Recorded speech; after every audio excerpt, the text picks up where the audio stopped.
all Ghanaians in Finland. I'm Kiki. I'm Mavis. And I'm Gloria. As we all know, Ghana gained its independence on the 6th of March 1957, and this year we are going to celebrate its 62nd independence. As usual, Ghana Union is organizing this celebration. Date 9th of March 2019.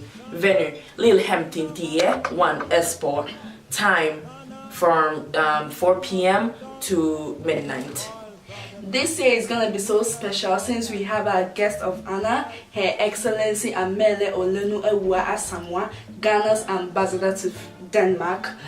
We are so honored because out of all the countries under her jurisdiction, she chose to be with us. Yeah. The dress code is traditional and smart casual. There's going to be poetry, recital, cultural performances, dancing, and a whole lot. Ghana Union would like to use this opportunity to invite all our fellow Ghanaians and friends in Finland to celebrate this special occasion. We hope to see you all there. Thank you. Bye.